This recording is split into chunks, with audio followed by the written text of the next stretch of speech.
Alright, the game theorist. Alright, game theory we solved. Kissy Missy Poppy Playtime. Let's go.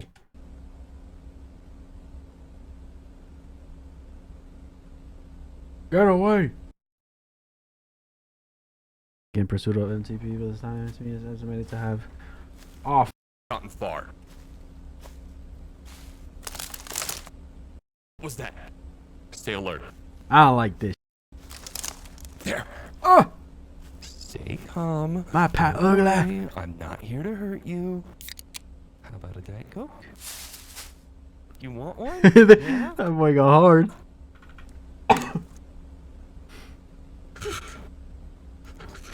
Oh, Hello, Internet. Welcome to Game Theory, the show Damn that it. only gives you one instruction: have fun. Smash the subscribe button.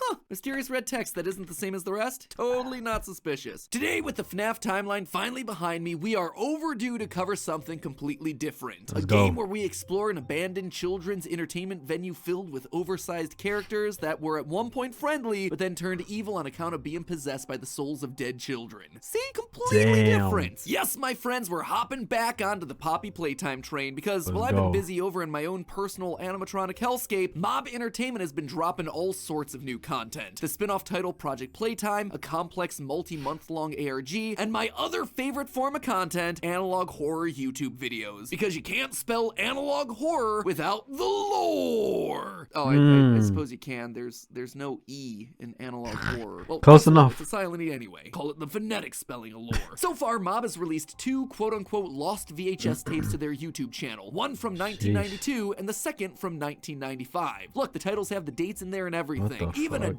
.mp4 at the end for that truly authentic lost footage feel. Despite the Yeah, fact that facts. MP4 as a file format didn't exist until 2001. But who am I Yeah, to judge? yo. Anachronistic file formats aside, these things aren't just Yo, filled no. with a bunch of mindless spooks building hype for the eventual release of Chapter 3. They're also filled with clues to the lore. And I think, thanks to one of these, Damn, I've bro. been able to solve the identity of a fan favorite character. Everyone's beloved jumbo pink plushie, Kissy Missy. Who's hidden inside our floppy little friend? I think I have the answer for you. So grab your tranquilizer darts and flashlights, theorists. There's a theory on the loose. The first VHS released onto the channel was called Restricted Disappearance 06/18/1992.mp4. In this video, we see Huggy escape the facility and run out into the woods with a large group of Playtime employees in pursuit. 5 end up dead and 6 remain missing. Seems like Huggy can't be Whoa. stopped. So then the video ends with an ominous scene of the giant Huggy peacefully standing next to a normal residential house. He's captured and brought back to the facility. In terms of lore, this video does a lot with very little. On the surface, this tape feels very straightforward. Huggy escapes the facility, scares ensue, and then he's brought back. But this short, basic narrative actually goes a long got way to caught. confirm many suspicions that we've had about the characters and the events of this franchise. First, this video reinforces the timeline of the Bigger Bodies initiative, Playtime Co.'s push to create giant toys that help around the factory. We know via unlockable cards that are found in Project Playtime that Mommy Longlegs started as a Bigger Body creation before they wound up making toys of her in 1991. So this VHS taking place in 1992 fits into that rather nicely. The project is in full swing at this point, and the trapped toys are starting to get restless. It also confirms something that we've suspected for a while now, that some of these giant toys were created using orphans in some way. That's why we see Huggy standing There outside you of a go. house at the end of the tape. He was just trying to go back home, the home that he was either adopted into or his foster home. His childlike instincts taking him back to the last place that he felt safe. It's this incredibly Bruh. sad, somber moment that does a lot to showcase the tragedy of this game's story. And that's not all. This Huggy seems to be acting differently to the one that we met in Chapter 1. Huggy escapes the facility, but there's no mention of violence towards the staff. Huggy only seems to become violent to the employees after they shoot at him.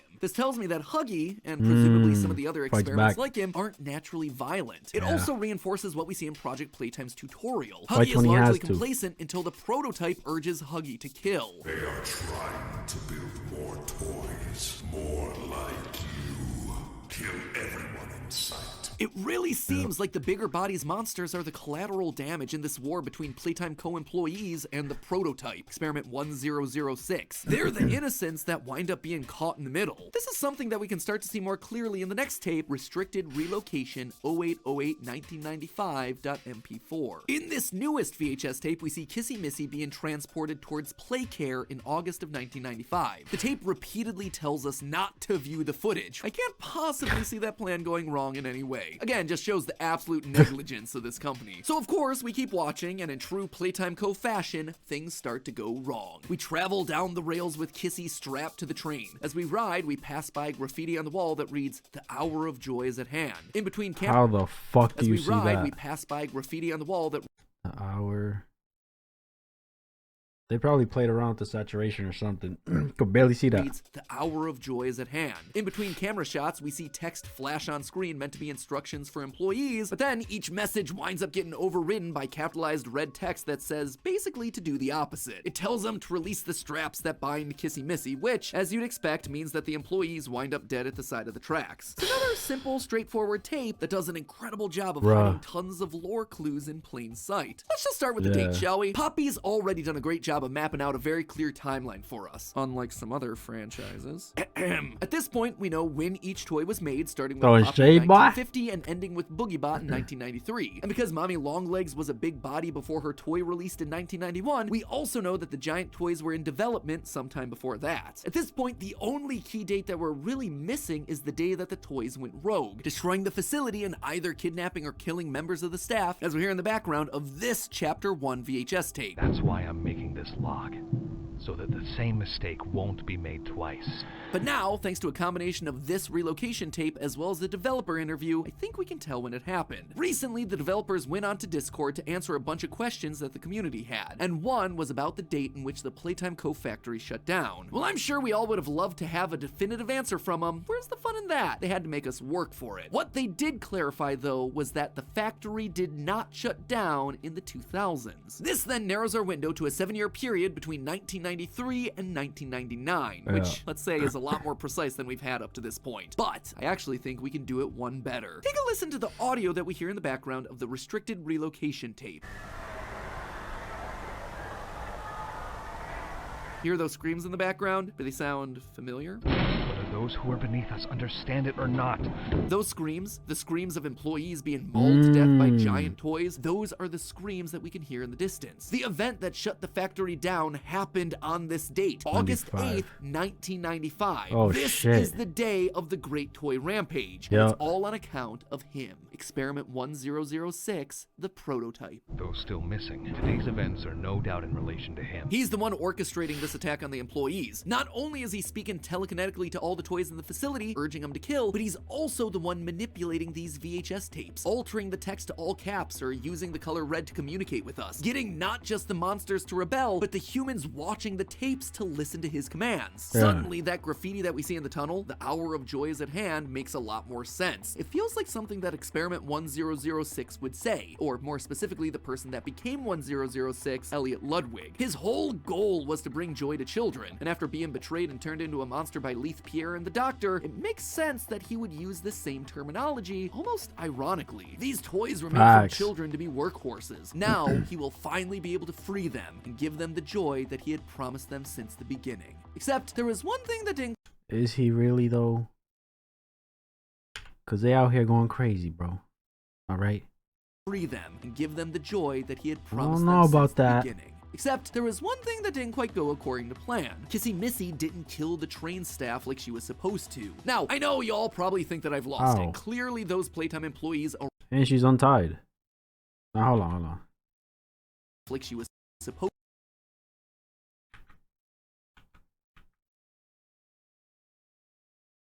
Isn't it, bro, there's blood on her, there's blood here. She def did that. What you mean? Supposed to. Now, I know y'all probably think that I've lost it. Clearly, those Playtime employees around her feet are dead. Just look at the blood on Kissy, around her feet, around her hands, around her mouth. This is an open and shut case, right? But to that I say, look again. What do you think these are? Is that not blood splatter? I mean, could be scratches. 1006 is the only creature that we currently know about in this entire facility that has claws capable of creating marks. Yes. Oh shit! Wait! Hold on. That makes sense. But why is the blood all over her? This man just said, "Oh, here you go. I'm gonna frame you. It was your fault." in the wood like that. He has to have been here during this moment, shredding up the employees once he realized that Kissy wasn't going to be doing it herself. What's more, Kissy Missy is laying on top of the scratches. It means that she was standing aside while the prototype slashed and slaughtered everyone around her, and then resumed her position on the train when he was done, like a good, obedient toy. Truly the best girl. You can even see what appears to be bones or intestines on the floor by her feet, something that would have been eaten if this was any other giant toy. But Kissy refused. She left them there. This wasn't an act of hunger like with Huggy killing people. This was 1006 acting out of revenge. Revenge for turning him into a monster, for torturing the kids that he swore to protect, and for locking away the only thing he ultimately cared about, his daughter, Poppy. But I think we can actually keep going here. I think we can actually prove the identity of Kissy Missy. We're rarely given names of actual humans in this franchise, but when we are given a name, they tend to be repeated a lot throughout the chapters to show that they're going to be important to the ongoing narrative. That said, there are still a couple names right now that haven't led to anything substantial. For instance, during chapter 2, we can actually find this note. Entire batch of toys is miscolored due to Patty Hall sabotaging the painting machine. Who's that? Tour has since been dealt with. Patty Hall. This was a new character that we'd never heard about before and was never mentioned again. That struck me as odd. Even one-off characters like Avery, the disgruntled worker from a VHS found in chapter 1, gets himself a second VHS in chapter 2 to flesh him out a bit. But Patty, yeah, she was just there. A random name on a random rejected toy form. Or at least that's the way it was until the ARG launched. In case you missed this one, the ARG involved us following the story of a new character, Rowan Stoll, an employee who was slowly figuring out that something wasn't quite right at Playtime. And as a part of that ARG, he released a bunch of internal documents via an FTP server that we could access. And one of those documents on there was this, a disciplinary document for a familiar Patty Hall. Patty Hall. What does that say? face, Patty 91. Hall. Quote, details of occurrence, sabotage of retail shipment. This week of 1/2/91, employee intentionally sabotaged factory equipment, in particular, a paint machine. The employee mismatched 57 paint canisters, resulting in an extraordinary amount of toys no longer being suitable for retail. Retail shipment number 018345 was recalled, resulting in a significant amount of lost revenue, as well as damaging Playtime Co.'s brand image amongst several major retailers. There is substantial evidence supporting the assumption that this sabotage was done in some sort of defiance to several of Playtime Co.'s practices. Plan for disciplinary action, effective immediately. Employee is demoted from toy designer and will be sent downstairs to storage B to receive further instructions. All of this took place on January 2nd, 1991, signed by none other than our good friend and leader of the Bigger Bodies Initiative, the Doctor. The next time we're down in storage B, there are no employees working there. It is literally a storage room for toys that are being experimented on. Notice the blood that covers this smaller Mommy Longlegs doll in the background. The only living thing that we see in storage B, Kissy Missy. Could it be that Kissy Missy and Patty Hall are actually one and the same? I know that might feel like a bit of a stretch, but think about what we're seeing here. It's 1991, so the Bigger Bodies Initiative is in full swing. We have a character in Patty who's openly defiant to those in authority, a chaotic neutral, just like we see with Kissy defying the prototype's rampage. And we have ourselves a character associated with creating alternate colored versions of other toys. And isn't she one of the newer ones too? Kissy Missy?